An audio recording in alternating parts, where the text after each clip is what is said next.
heureuse de vous retrouver, mesdames et messieurs. Aujourd'hui, je suis au Tanganyika parce que je reçois un notable de cette belle province, Christian Kitungwa. Avec lui, nous allons parler de la province, nous allons parler de l'actualité comme d'habitude. Spécial débat, spécial Tanganyika. Très heureuse de vous retrouver et d'être avec nous pour la première fois.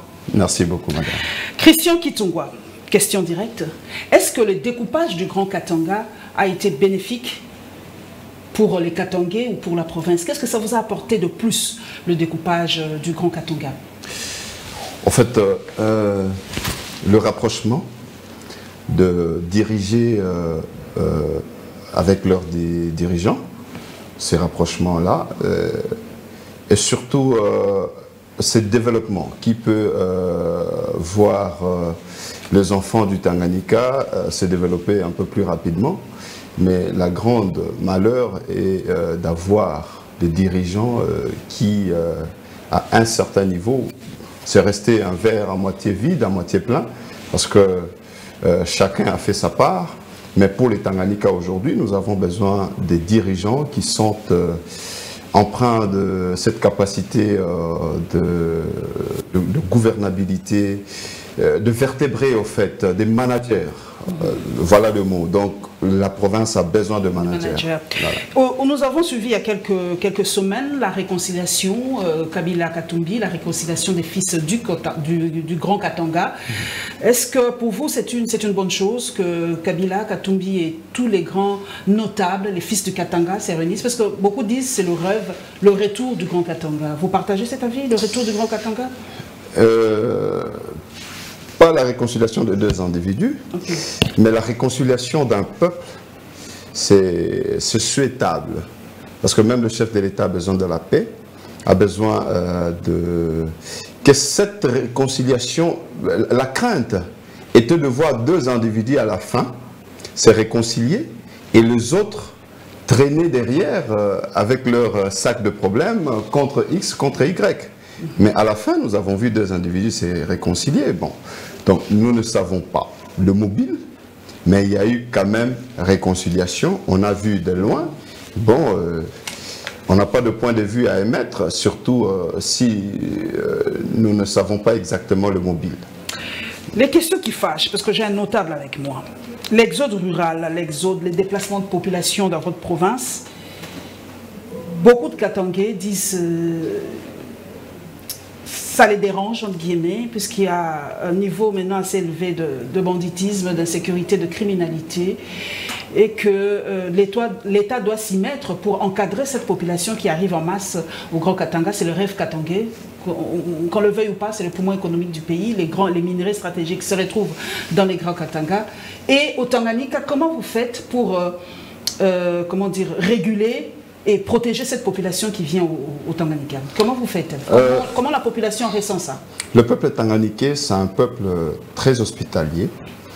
Nous accueillons tous ceux-là qui viennent parce que nous considérons que tout celui, à mon humble avis, je l'ai toujours dit, sans porter les gants, tout celui qui est au Tanganyika, c'est un Tanganyikais.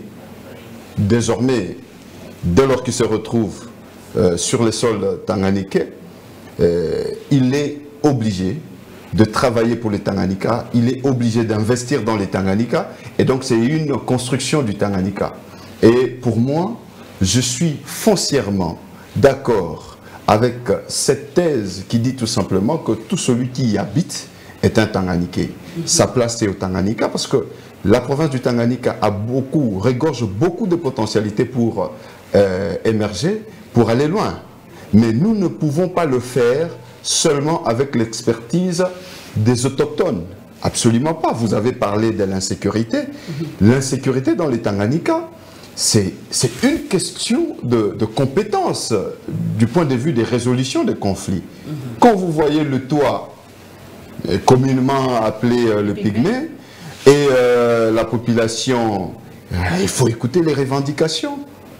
Ce sont des revendications que quelqu'un qui a cette capacité, empreint de cette capacité de gouvernance, de résolution de conflits, peut très facilement amener à la table de négociation et vider toutes ces questions. de tous ceux qui sont comme protagonistes dans cette question. Et quelles sont les revendications, par exemple, de cette population Twa? Qu'est-ce qu'ils veulent? Quand vous suivez les revendications, je n'aimerais pas... Parce que les pygmées, moi je ne tourne pas autour du pot. Les pygmées se disent être marginalisés parce que c'est eux vraiment les autochtones de ce grand pays, la RDC. Ouais. Et dans les institutions, on ne les sent pas, on ne les voit pas. Et ils se plaignent d'être marginalisés dans leur propre pays.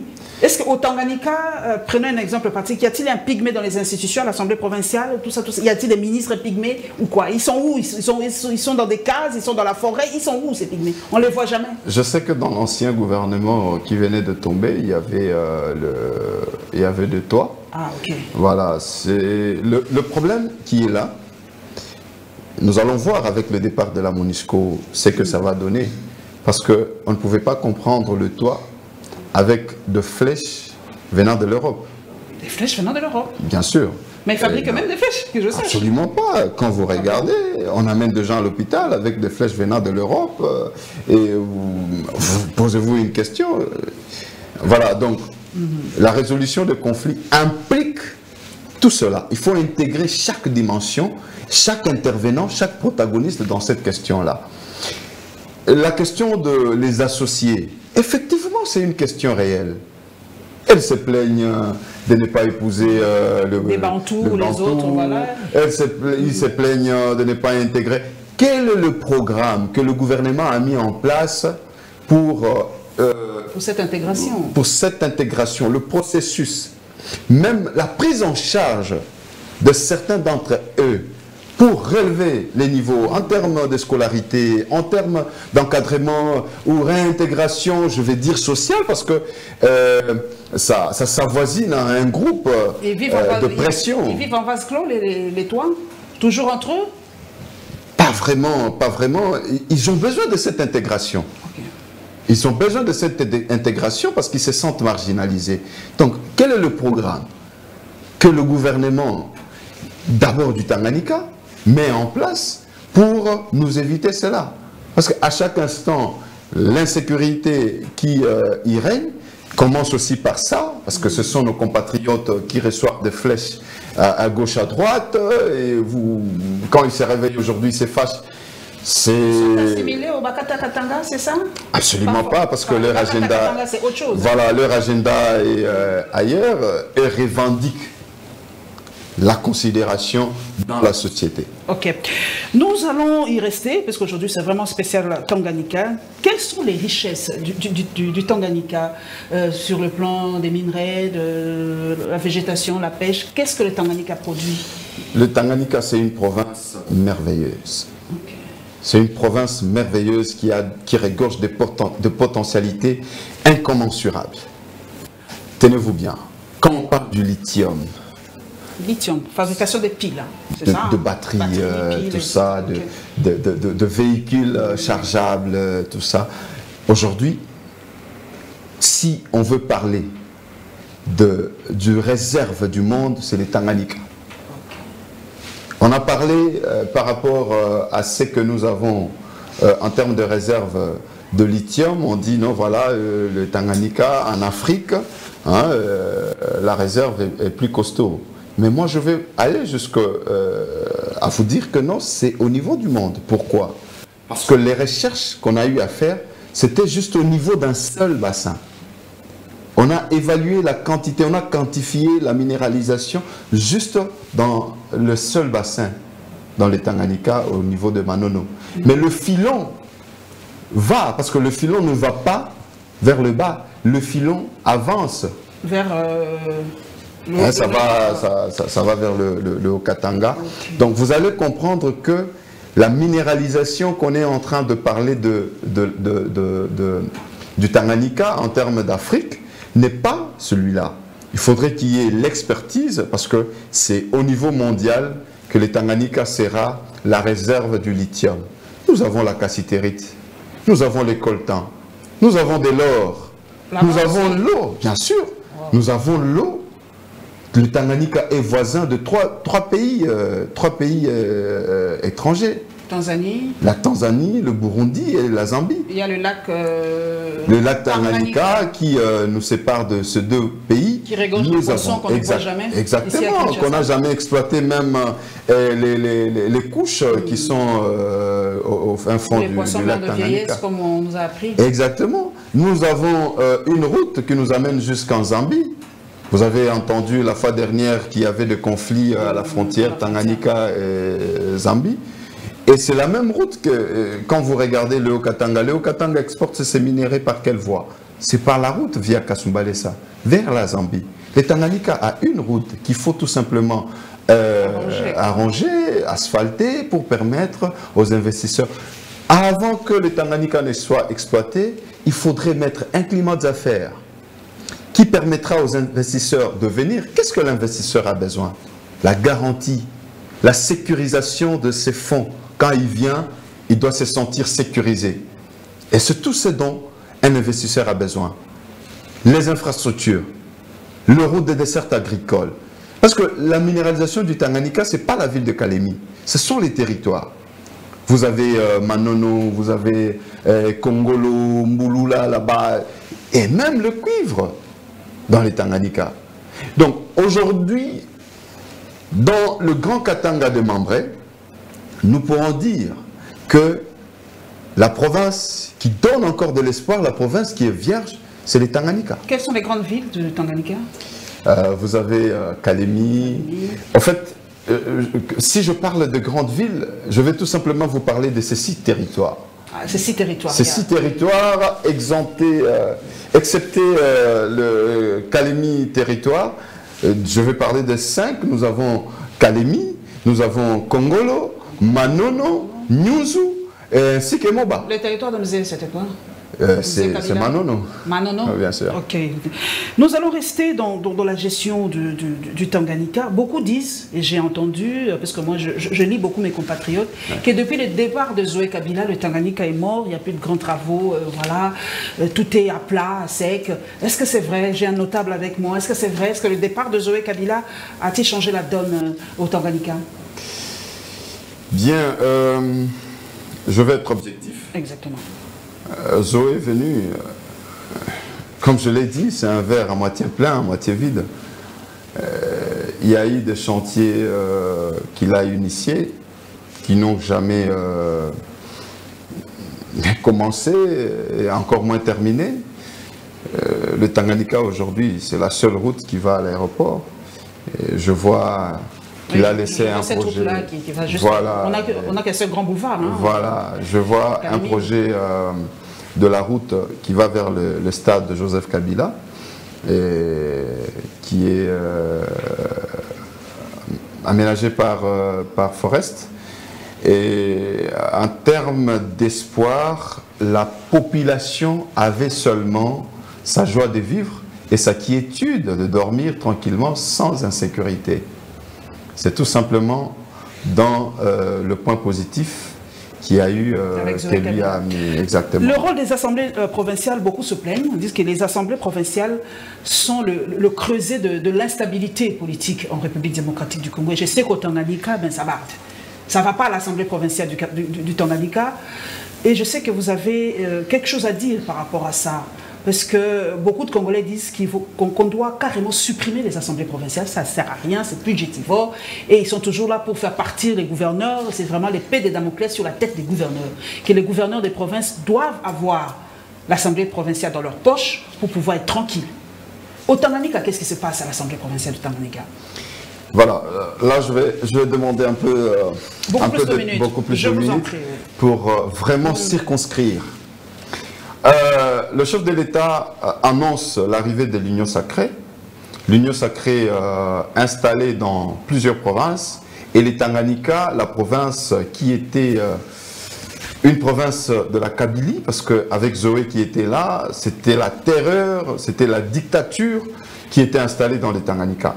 Et après un certain moment, il fallait que l'on ait des gens qui croient au chef de l'État, des gens qui acceptent d'aller braver cette peur, ce mythe-là qui a été créé dans les Tanganyika pour installé l'Union sacrée.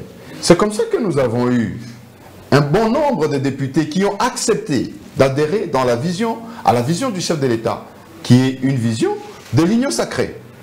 Ces députés-là sont venus à l'Assemblée provinciale. Ils ont qui est la majoritaire FCC, non? Majoritaire FCC? Absolument pas. Non. Absolument pas. L'Assemblée provinciale n'était pas majoritaire FCC? Il y a des gens qui sont venus avec cash. Il y a des gens qui ont adhéré au niveau du cash. Et il y a aussi des gens qui ont, à cette époque, été du FCC. Mais comment Zoé Kabila a été élu si c'était pas majoritairement FCC? Exactement. Vous avez des partis comme AFDC qui ont des députés, mais ils n'ont pas continué dans cet angle-là avec le FCC. Donc c'est pour vous dire que non, voilà, quand l'Union sacrée a été annoncée, il y a eu des combattants de la première heure qui sont partis avec l'Union sacrée. Okay. Alors, ces gens-là ont milité, ils ont bravé de baïonnettes jusqu'à déboulonner le système de la Kabylie au niveau du Tanganyika. L'Assemblée provinciale, le bureau était tombé, qui était tenu par le PPRD, au niveau du gouvernorat, Zoé était tombé, et on a installé l'Union sacrée. L'Union sacrée a pris le bureau de l'Assemblée provinciale. On a laissé le vice-gouverneur qui continuait à faire l'intérim jusqu'aux élections. On arrive aux élections. L'Union sacrée, le Tanganyika a eu une situation particulière. On a eu 2 candidats de l'Union sacrée. Qui est qui? Madame l'actuelle gouverneure, Julie Ngungwa, ainsi que Maître Fano Béa. 2 candidats validés de l'Union sacrée. Une situation très particulière que les autres provinces n'ont pas vécue. On va aux élections. Madame Julie, l'actuelle gouverneure, va remporter les élections avec 12 députés. Sur combien? 12 députés du FCC et 2 de l'Union sacrée. Donc elle l'emporte 14 sur 25. Il y a 25 députés provinciaux. Exactement. 14 sur 25. Et vous avez le député qui se sont déclarés fils et constants de Zoé, et ils n'ont jamais traversé, ils n'ont jamais accepté d'adhérer dans l'Union sacrée. Et de tous ces temps, ils ont évolué comme étant les opposants de l'Union sacrée. Et Madame la gouverneure, l'actuelle gouverneure, a dealé avec le député du FCC pour passer à la tête du gouvernorat. Vous avez des preuves? Exactement, j'ai des preuves, madame. Là-bas, on a donné des palissades aussi ou quoi? Il faut des preuves palpables. Vous savez comment ça se passe, donc vous êtes surveillé. Les enveloppes grises ont circulé ou quoi? Je l'espère. Donc, vous allez retrouver ces gens-là, quand je dis des alliances contre nature, parce qu'il y en a qui étaient déjà proclamés ministres, et après, dès que je suis gouverneur, voilà, vous allez prendre l'Assemblée provinciale, tout ça. Donc, on est rentré dans l'époque ancienne de la Kabylie. On a reboulonné. Voilà. On a déboulonné. Voilà le terme, on a reboulonné. Et donc, aujourd'hui, nous avons l'Assemblée provinciale qui a battu l'Union sacrée. Le FCC a battu l'Union sacrée à plate couture. Oh là là. Parce que 12 députés de l'Union sacrée qui ont voté l'actuel gouverneur, et Madame la gouverneure, à peine arrivée, le jour qu'elle est en train de faire sa remise et reprise, elle monte une machine pour déchoir le bureau de l'Union sacrée. Et pour preuve, elle va déchoir le bureau, elle installe un bureau d'âge en dehors de la salle de plénière, dans une chambre d'hôtel. Ils sont installés, et pendant que ces 2 ordres-là est en train de se faire voir, le VPN de l'intérieur envoie un télégramme pour demander au bureau de l'Assemblée provinciale de rejoindre Kinshasa, ainsi que leur bureau d'âge, pour rejoindre Kinshasa, et le VPN a suspendu les plénières. C'est M. Asselo, non, le BFM? Bien sûr, le ministre Asselo, qui a suspendu les plénières et il a demandé à aux deux camps de rejoindre Kinshasa. Le bureau de l'Union sacrée se déplace pour Kinshasa en suivant les instructions du ministre Asselo. Il se retrouve à Kinshasa jusque maintenant. L'autre bureau n'est pas venu. L'autre bureau a boycotté. Jusqu'à preuve du contraire. Maintenant que je vous parle, le télégramme court encore. Parce qu'il a interdit les plénières. Mais ça se tient là-bas, les plénières? Mais je vous informe que maintenant, là, Madame la gouverneure, la toute puissante gouverneure, a défié sur toutes les lignes la loi. Elle a ouvert la salle de plénière. Elle a fait voter le nouveau bureau qui est tenu par l'AFBC de Néné Koulou ainsi que le PPRD. Qui était ministre du Travail. Exactement, ainsi que le PPRD, l'adjointe. Mais ce sont des fidèles de Kabila? Ce sont les fidèles de la Kabylie. C'est comme ça que je vous ai dit. Le FCC nous a battus dans les Tanganyika. Le FCC a repris la manette de la province. Nombre de Kabila, de Zoé Kabila plane. Parce qu'il y a eu des alliances contre nature. Madame, pour se faire élire, il fallait recourir à Zoé. Il fallait recourir à Zoé. Et qui est à la base de ces deals-là? C'est le directeur de cabinet du chef de l'État, M. Guilhem. Je ne veux pas de plainte, hein, pardon. Ok, vous avez des preuves que c'est le... Non, je vous informe. Je vous informe. Du moment, le chef de l'État me suit. Celui qui a amené Mme Julie auprès du chef de l'État pour faire d'elle gouverneur, c'est le directeur de cabinet du chef de l'État. Celui... Mais je vous informe. Je vous informe, le chef de l'État. On risque de vous arrêter et puis vous allez dire... Il n'y a pas de problème. Il n'y a pas de problème. Si on nous arrête pour la vérité... C'est le directeur de cabinet du chef de l'État. Je l'ai dit, je les regarde dans le blanc de l'œil. Le chef de l'État me suit. Celui qui a amené Mme Julie chez le chef de l'État, c'est le directeur de cabinet du chef de l'État. L'actuel. L'actuel, M. Guilhem. Il est de l'Union sacrée, qu'est-ce qu'il va gagner dans tout ça? Ben oui. Le problème, c'est quoi? C'est le contrôle de la grande province du Katanga. Comment contrôler? C'est bien de procéder à des manœuvres claires et propres. Lui, il est Katanga. Pas faire, bien sûr. Bien sûr. Il est du Tanganyika. Bien sûr, c'est sa nièce. Et quand il arrive à faire des alliances contre nature avec les FCC, c'est là la crainte que nous avons. Pour qui roule-t-il? Pour qui roule-t-il? Mais ce sont des deals politiques. En politique, il n'y a pas de sentiment, il n'y a que des intérêts. S'il trouve que son intérêt était de s'allier avec les Kabylistes entre guillemets pour avoir le pouvoir, elle n'est pas le seul à avoir fait ça. Mais pas même au haut sommet, on a fait des alliances contre pas fragiliser les institutions, pas fragiliser l'union sacrée dans le Tanganyika. Aujourd'hui, est-ce que vous n'avez pas des gens qui... Non, vous êtes faible. Non. L'union sacrée est faible au Tanganyika. Attention, le problème, vous n'anticipez pas. Si l'union sacrée était faible, il pouvait balayer très facilement l'Assemblée provinciale. Il n'a pas pu. Aujourd'hui, tout ce qui se fait, ce sont des manœuvres en violation de la loi. Ils ont attendu que les gens sortent de là. Moi-même, personnellement, parce que quand j'ai dit que c'est impropre ce qu'ils sont en train de mener comme action, c'est que quand je déclare, j'organise une marche avec une popularité sur terrain, j'organise une marche de soutien au bureau de l'Assemblée provinciale.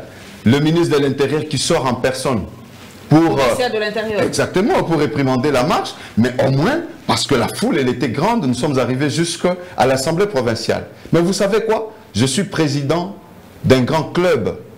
Qui a été construit par Zoé Kabila, hein, cette Assemblée Absolument pas. Non, c'est pas vrai. Mon club. Moi, quand j'y étais, c'est l'Assemblée provinciale, il n'y avait rien. Mais non, je parle du football. Mais pour l'Assemblée provinciale, ça a été construit par Zoé Kabila. Pas construit, ça a été réhabilité. Ça a été repeint par Zoé Kabila. C'est vrai ça? Bien sûr. L'Assemblée provinciale n'a pas été construite par Zoé Kabila. On va chercher les images. Exactement, hein? Ça n'a pas été construit, ça a été repeint parce que c'est un ancien bâtiment. C'est un ancien bâtiment. Exactement. Et oui, par rapport à votre club? Je suis président d'un club de football. Mon club, le FC Tanganyika. Ah, j'entends parler de ça. Exactement, j'en suis le président. Le FC Tanganyika qui est là. Et parce que je suis président d'un club, à cause des sentiments, je vais dire, individuels, on instrumentalise le maire de la ville pour interdire même les activités sportives. Pas possible. On instrumentalise le maire de la ville pour interdire les activités socio-culturelles, les activités politiques, les activités sportives. C'est Tanganyika, tout est... Sur l'étendue de la province du Tanganyika. Les preuves sont là. N'est-ce pas ça? Vous-même, vous êtes en danger, non? Je vais y arriver. N'est-ce pas ça la violation des droits de l'homme? N'est-ce pas ça la répression? N'est-ce pas ça la violation de la liberté d'expression? Quand je dis que je soutiens l'Assemblée provinciale, la veille, je suis encerclé, je suis assiégé. Chez moi à la maison, les images sont là. Exactement. Ah, ok. Je suis assiégé. Moi, je suis hyper informé, mais je ne savais pas que c'était vous. Bien sûr, c'est moi en personne. Je suis assiégé, je suis encerclé. La population s'intercale. Elle vous a protégé d'ailleurs, cette population. La population m'a protégé. Et après, le lendemain, c'est le procureur qui se voit être guélé. Le procureur fait un mandat d'amener. Et voilà, après, avec la pression, le procureur retire. Madame la gouverneure, la toute-puissante, va recourir à l'ANR. L'ANR fait la même chose et puis l'ANR retire. Elle va recourir à l'auditorat. Et l'auditorat retire. On m'attend maintenant à l'aéroport. Mais c'est ça, je me demande comment vous êtes arrivé à Kinshasa si vous êtes surveillé comme ça, traqué comme ça. Vous avez pris une autre identité. Madame attendait que je sorte avec CAA, je fais venir le jet. Quand le jet arrive, pendant que je suis déjà monté, mes deux gardes du corps en train de faire les formalités, scotcher les armes et tout qu'on sort pour qu'on sorte, je vous informe que l'auditeur se déplace, l'auditeur de garnison se déplace en personne pour donner, intimer l'ordre autour des contrôles de refuser le décollage du jet. Et j'ai appris le coup de fil, on m'autorise de partir, mais on arrête mes gardes du corps. Les mercredis. Ils vont bien? Bien, ils vont bien. Le mercredi, on les arrête. Le jeudi, ils sont toujours séquestrés, sans motif. Et le vendredi, audience publique. Wow. Flagrance. De quoi? Violation des consignes, détention illégale de munitions et tout qu'on sort. Ce sont des policiers, non? Ce sont des policiers. Parce que les armes ont été consignées. Et tout ce qu'on cherche, consigné, le document en bonne et due forme. Et je vous informe que les samedis, ils sont relâchés. Et puis le mardi, le procès qui n'est plus public, on va les acquitter. Donc, vous comprenez la dictature. La dictature, voilà. C'est la même question que je me pose. Ça, c'est quelle justice? La dictature qui s'installe dans les Tanganyika et madame menace tout le monde. Est-ce que vous avez parlé ici à Kinshasa? Est-ce que vous avez parlé aux autorités, au ministre Asselo et tout ça? Est-ce que ce message est arrivé à bon port? Le ministre Asselo connaît cette situation. J'ai tenu le point de presse. Je l'ai dit. Le ministre a fait le télégramme. Nous attendons voir dans la posture dans laquelle il va être dans cette situation-là. Nous attendons sa personnalité. Parce que le télégramme a été violé. Madame a défié tout le monde. Le Tanganyika est devenu une province entière à part. Donc, un pays entièrement à part. Parce que ce que nous vivons, ça ne se vit pas ailleurs. Et le VPN, c'était, on viole le télégramme, les plénières se tiennent, et nous nous retrouvons dans une posture où nous ne pouvons pas parler dans le Tanganyika. Quand vous parlez, vous devenez l'homme à abattre. Bon, j'espère que le message va arriver, parce que même en Tanganyika, comme l'émission passe sur Nyota TV, j'espère que là-bas, on va vous suivre, et ici aussi. Mais, mon frère est compatriote, mais c'est quasiment impossible de vivre dans une situation pareille. Mais moi, j'ai peur pour vous. Est-ce que vous allez rentrer tranquillement au Tanganyika? Je vais rentrer, madame. Non, on va vous arrêter, non? Nous avons fait l'opposition dans ce pays. On a déjà été arrêté plusieurs fois par la Kabylie. On a été dans des geôles de l'ANR. C'est pas pour autant aujourd'hui qu'on va refuser. On va avoir peur d'être arrêté. S'il faut mourir pour des valeurs républicaines, nous allons le faire. Si il faut qu'on se fasse arrêter parce qu'il y a des individus qui ne veulent pas leur dire la vérité, bafouer nos droits, nous allons nous faire arrêter. Pas de problème. nous n'avons pas peur, je l'ai dit hier, de qui que ce soit, parce qu'il y a de petits princes qui veulent installer la dictature dans la République. Absolument pas. Donc aujourd'hui, on peut dire clairement que le Tanganyika est un bastion du FCC aujourd'hui. Oui, le FCC a repris le Tanganyika. Madame, elle-même, la gouverneure, elle n'a jamais été de l'Union sacrée. Elle a adhéré à l'Union sacrée à la veille des élections. Quand il y a eu dépôt des candidatures, elle va adhérer à l'UDPS. L'UDPS, ce n'est pas une maison de blanchisserie. Est-ce que dans l'UDPS, il n'y a pas de candidat qui pouvait être candidat à la province du Tanganyika? C'est pour cela que beaucoup de gens disent, mais l'Union sacrée, c'est quoi en fait? C'est un conglomérat, entre guillemets, comme avait dit Mouzé. Donc aujourd'hui, chacun vient dans l'Union sacrée pour ses intérêts. Mais au fond, moi je me demande même si, même ici à Kinshasa, si l'Union sacrée a des socles, ou comment je peux dire, des fondements vraiment solides. Parce que chacun y vient pour ses intérêts. Madame, ici, je ne sais pas si l'Union sacrée est réelle ou si c'est un mythe. L'Union sacrée est réelle. Vous en êtes sûr avec ce qui s'est passé? Est réelle. Le problème, c'est un problème d'individus. Je vous ai parlé quand même. C'est ça, l'Union sacrée est constituée des individus. Je vous parle des individus qui ont des pratiques pas claires, qui n'aident pas en fait le chef de l'État. Parce qu'il y a des gens qui continuent à collaborer avec l'ancien pouvoir. Parce que le directeur de cabinet du chef de l'État est allé vers Zoé Kabila pour lui prêter de ses 12 députés du FCC pour faire de lui le petit prince avec la projection de lithium dans les Tanganyika. Mais quand on dit que, par exemple, que le chef est mal entouré, ben, l'exemple est là. Ah, vous l'avez dit. L'exemple est là. Vous l'avez dit. Vous l'avez dit. Les gens fustigent toujours l'entourage du chef de l'État. Vous l'avez dit. Moi, je ne sais pas ce qu'il est mal entouré, mais moi, je fustige la procédure. Contre les intérêts de l'Union sacrée, donc il agit contre les intérêts du chef de l'État. Voilà. C'est la logique simple. Voilà, parce qu'on pourrait même entendre, parce qu'il n'y a pas léthargie au sommet de l'État. Il n'y a pas léthargie dans l'application de la loi. C'est pas l'anomie, les règles sont là. Le VPM a envoyé la note, il a envoyé le télégramme interdisant les plénières. Il a suspendu les plénières. Mais aujourd'hui, la salle elle est ouverte.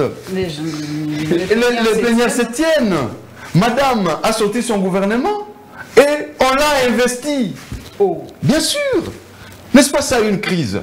Est-ce que nous allons cautionner cela? Absolument pas. Nous allons arriver jusqu'au bout. Nous attendons voir la réaction du VPM. Nous attendons voir la réaction du VPM.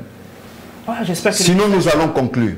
Vous allez conclure. J'espère qu'il n'y aura pas sécession du Tanganyika, espérons. Absolument pas. Absolument. Nous ne sommes pas dans cette logique-là. Ah, voilà, merci de nous éclairer. Je crois nous allons faire entendre nos voix par la voie démocratique. Par la voie démocratique. Je crois que le message est passé. Les assemblées provinciales, avec toutes les élections qu'il y a eu, j'espère que vous allez vraiment jouer votre rôle dans le pays, parce que ça discrédite un peu toutes ces assemblées. Nous allons maintenant parler de la guerre à l'Est. Comment la population du Tanganyika perçoit cette guerre, M. Kitungwa? Est-ce que c'est concernés?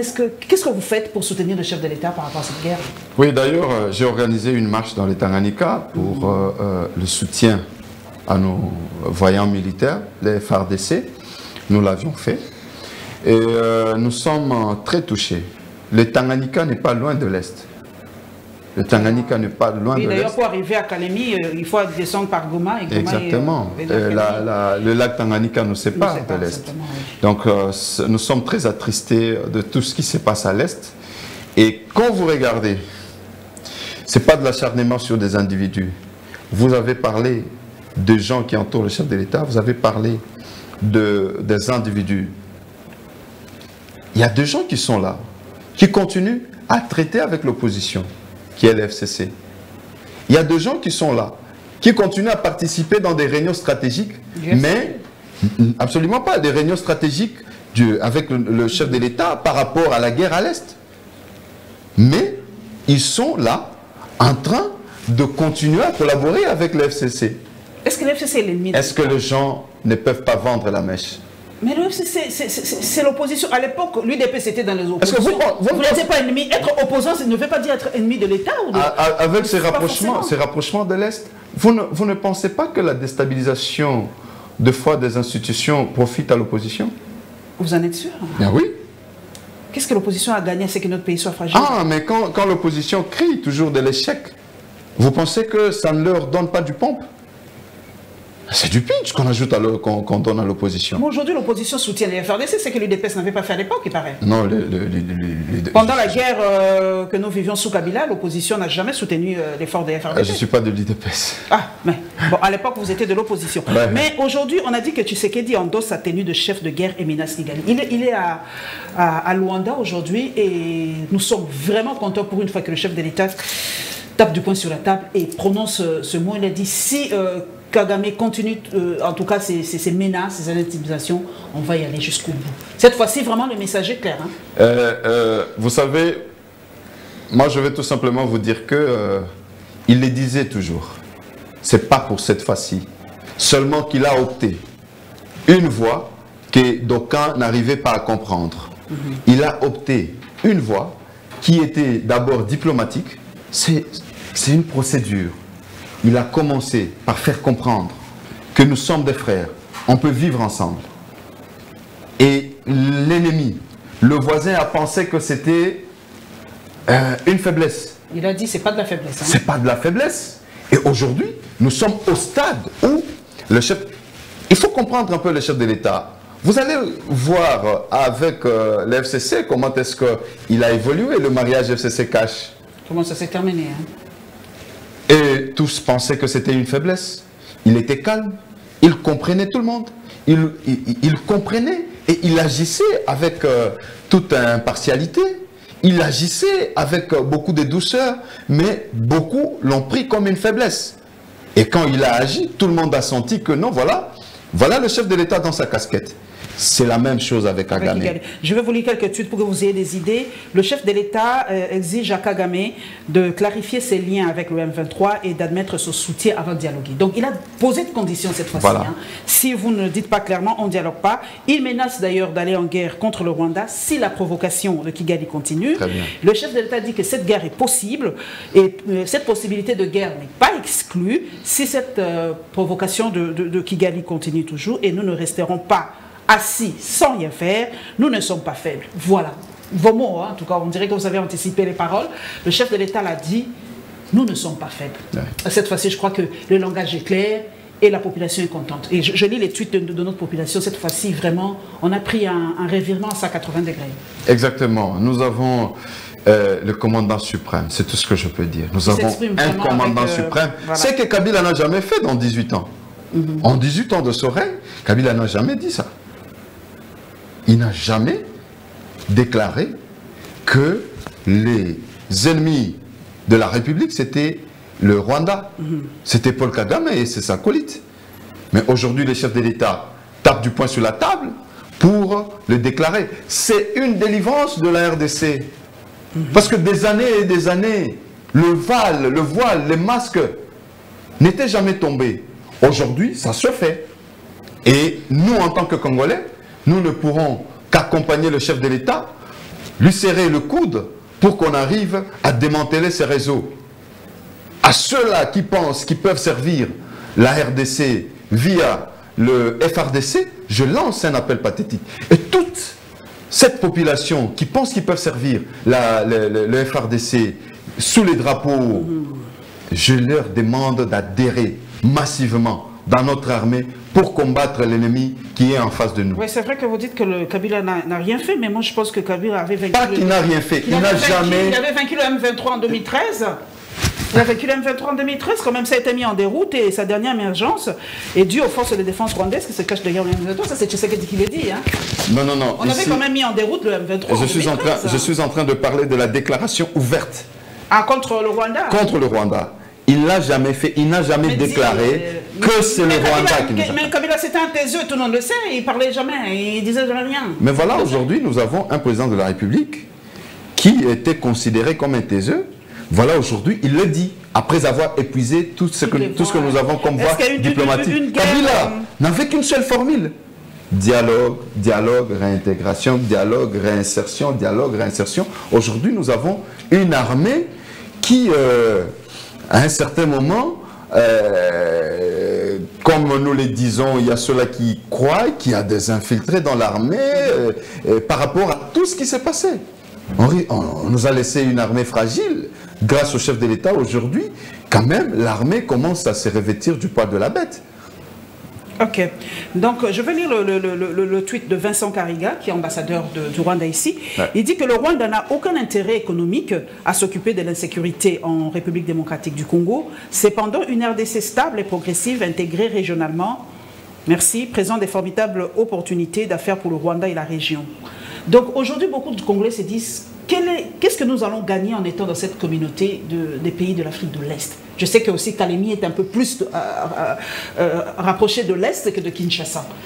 Qu'est-ce que nous allons gagner? Qu'est-ce que Kalemi, par exemple, qu'est-ce que le Tanganyika va gagner en étant dans cette zone économique avec les pays de l'Est? Et non, d'abord ici, il faut noter que c'est mal placé, le tweet de l'ambassadeur. On le sait, il dit toujours parce que quand il dit que le Rwanda n'a pas d'intérêt économique par rapport à tout ça.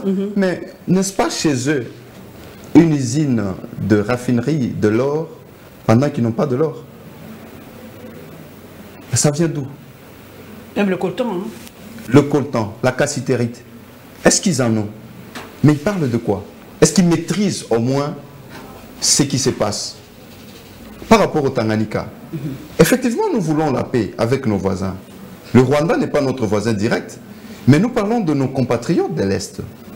Nous ne pourrons pas avoir beaucoup plus de pitié par rapport aux voisins de l'extérieur que nos propres frères de l'Est. Le pays direct avec Tanganyika, c'est la Tanzanie. C'est le Burundi, la Tanzanie et la Zambie. Mais il y a beaucoup de produits qui proviennent de la Tanzanie. Moi, j'y étais. Il y a beaucoup de produits qui proviennent de la Tanzanie et du Burundi à Kalemi. Exactement.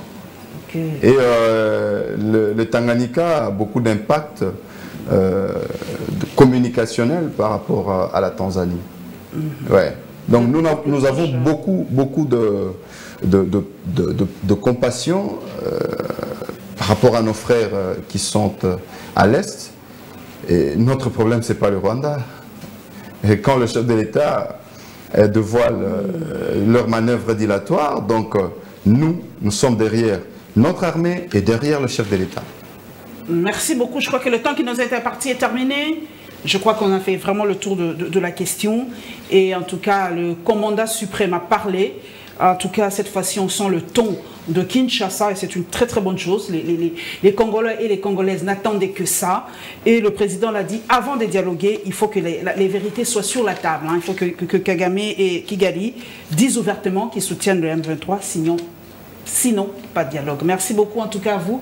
Le Tanganyika, on l'aime bien, mais c'est très difficile pour le Congolais lambda d'aller là-bas parce que peut-être avec la baisse des prix des avions, beaucoup de gens voudront découvrir le Tanganyika. Nous, on a étudié les lacs Tanganyika. Moi, je l'ai vu, c'est magnifique.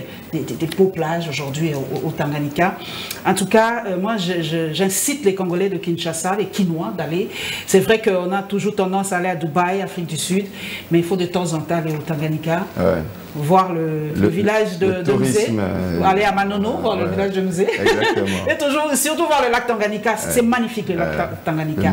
C'est très beau. Nous avons vraiment des sites touristiques. Je sais que le tourisme maintenant ça va un peu.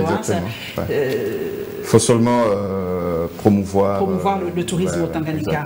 Quels sont les grands sites là-bas à part le lac Tanganyika? Vous avez encore quoi comme tourisme? Il y a plusieurs sites. Il y a plusieurs sites à visiter.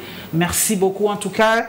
J'espère que je vais y aller incessamment au Tanganyika. Moi, j'adore mon pays, j'adore l'intérieur du pays. Il faut vraiment beaucoup plus avoir des routes. Nous aimerions quand même que nous soyons liés par voie terrestre. Oui, il y a la route venant de Lubumbashi jusqu'à Kinshasa. Aujourd'hui, quelqu'un peut quitter Kinshasa pour aller à Kalemi? C'est pas possible. Hein? Absolument pas, mais je parle du Haut-Katanga qui est relié au Tanganyika. Et de Goma et tout ça par l'eau. On n'est pas interconnecté. Par l'eau. Moi, j'aimerais un jour faire Kinshasa, Kalemi en voiture. En voiture. J'espère que ça sera possible, comme ça se fait chez les autres. Exactement. Merci beaucoup, en tout cas, M. Katungwa. Merci. Et je sais que notre plateau vous sera ouvert. Christian Kitungwa, le notable du Tanganyika. Merci à vous pour votre fidélité et prenez rendez-vous très prochainement pour un autre spécial débat. Merci beaucoup. Je vous en remercie. Au revoir.